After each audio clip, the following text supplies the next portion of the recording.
3. Bab.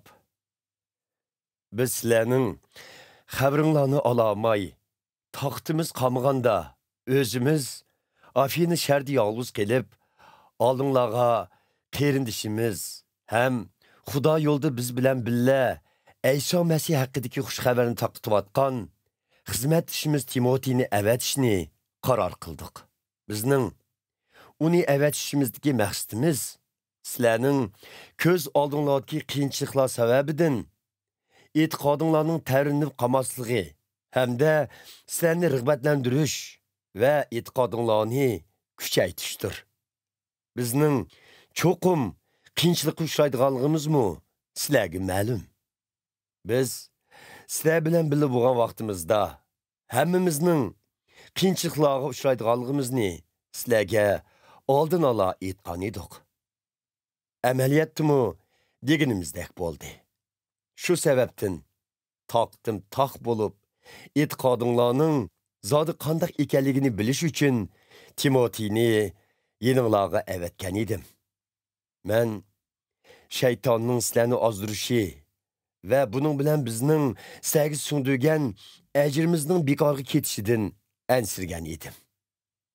Lekin yaqinda yeninglardan qaytib kelgan Timoti e'tiqodinglar va mehr muhabbatinglar to'g'risida bizga yaxshi xabar elib keldi.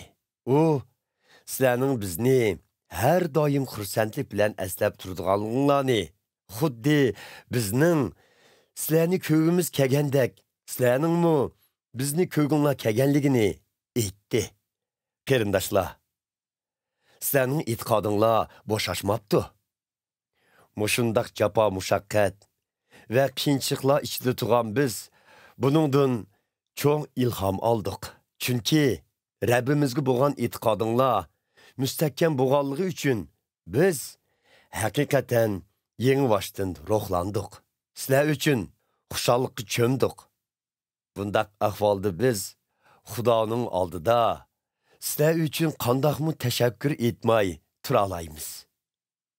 Sizlar bilan didor ko'rishish va e'tiqodinglardagi yetarсizliklarni tuzatishga yordam berishimiz uchun kech-kunduz chin qalbimizdan Xudoga duo qilmoqdamiz. Otimiz Xudo va Rabbimiz Ayso bizning sizlar bilan ko'rishishimizga yo'l ochqay. Rabbimiz sening bir-biringlarga va hamma odamlarga bo'lgan mehr muhabbatinglarni bizning sizlarga bo'lgan mehr muhabbatimizdek to'lib tashdog'ay.